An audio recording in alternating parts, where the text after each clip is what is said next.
Hey parents, today I just wanted to use some. I want to use this, the framework for, what I wanted the boy. I want to talk about the framework about what I want the boys to do with the functional exercises. That way, just each video, I don't have to keep harping on about like why we're doing this, why. Because I think for them, if they can understand, and for you, if they understand why we want them to do what they're doing, I think they'll do it more. Because I remember doing strength and conditioning programs as a kid, and I remembered what I was supposed to do, but I didn't know why I was supposed to do it. So that kind of made more of like that, I don't really need to do that. Because as a kid, you're not going to notice the difference of that correct form. It's not going to make the difference between, lifting 20 pounds and 25 pounds, probably. So they're not going to know. So I like to go over the framework of why. And I want to do that now. So the basic principles are, let's talk muscles and force generation and physics. I hated physics, but let's talk about it. Physics. Anytime we get a larger muscles generate more force, and so thus the muscles of your hip are going to be able to generate more force than the muscles around your knee.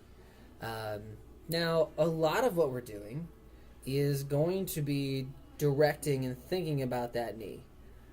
Just because when that knee's happy, that hip's probably doing what it's supposed to be doing, the ankle's doing what it's supposed to be doing, and that knee's definitely doing what it's supposed to be doing. So let's talk about the muscle of the hip. The muscle of the hip that I really want to work on are, that quad, that glute, that hamstring, particularly that quad and the hamstring. That cross both the knee and the hip. Because that knee, it doesn't have a lot of stability. It's really working, it's got muscles kind of in two directions. So that bending the knee and then straightening the knee. It does a little bit of twist, but not a whole lot. The hip definitely has more range of motion than that knee. And so that hip muscular and that hip stability is what keeps that knee happy. And so the stability of the knee, large in part, relies on the stability of that hip. So if we can work on those hip muscles, that knee's going to be happy. So the concept that I want them to think about as we're doing these squats, as we're doing those lunges, I want them to keep that knee, the center of that knee, over that foot. I don't want it to come in front of the foot. I don't want it to come inside the foot. I don't want it to go outside the foot. Because when it's over that foot, then that knee is taking all of that weight bearing from the body and shooting it right down on that foot, which is made for it. That foot's made for weight bearing. Let's make that foot do the work. If that knee is on the inside, then you look at the force vectors. So, yeah, I can't really show you here. But if that knee is on the inside of that foot, we look at the force vectors going straight down into the ground. And so that part of the knee that is over the foot becomes, in essence, kind of a weight-bearing structure, or the last weight-bearing structure. We don't want it to be. We want that knee to transfer that force down in that foot, where it should. So that's why I tell them with the lunges, with the squats, with the single leg squats, with the step downs, with the knee ups, keep that knee over that foot. And then also, too, I want those hips to stay level. So I want that belt line to stay level, that waistline to stay level.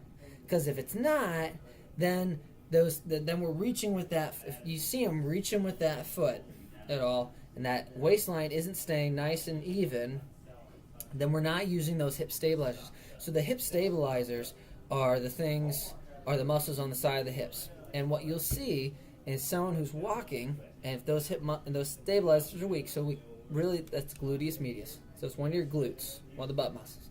If those muscles are weak, what you'll see is you'll see them bounding from side to side. And so you'll see those bounding from side to side, or if you have them do like a squat, especially a single leg squat, and that leg dives in, that waistline doesn't stay the same, it drops, then that muscle's weak. And that's a very important muscle, because when they're sprinting and when they're doing squats and when they're jumping, if those muscles can't maintain those hips, then you're going to lose power because they're going to drop. And we'll lose force just off to nowhere. When they're running, when they're doing squats and everything, I'm telling them, I want that everything you got going forward. And if we're losing force in other directions, then we're losing speed. We're losing power in that forward direction. And so that's why we want those hips to stay low. We want that knee to stay over that foot. Those are the two primary things I want them to think about. Knee doesn't come in front of the foot, because if it does, once again, that knee becomes that weight-bearing aspect. If that knee comes to the inside, it becomes a weight bearing aspect. So knees over the foot, hips are level when we're doing the squats, we're doing the lunge, we're doing the single leg step downs, we're doing the knee ups. Because by doing those things, one, we're working on coordination, because that's what a lot of this is. A lot of this is coordination. Some of it's strength. We'll work on that coordination, but we're able to then activate that quad, activate those side butt muscles, those glutes, and those hamstrings. Okay, so those are just the two basic concepts that I want the boys to think about, and for you to think about, just technique wise, just basically. We'll get more into the sprinting thing. I'll do a whole little sprinting video later. But yeah, those are the basic techniques about what I'm looking for. And, could we call this injury prevention? I don't know. I've been seeing stuff in the research lately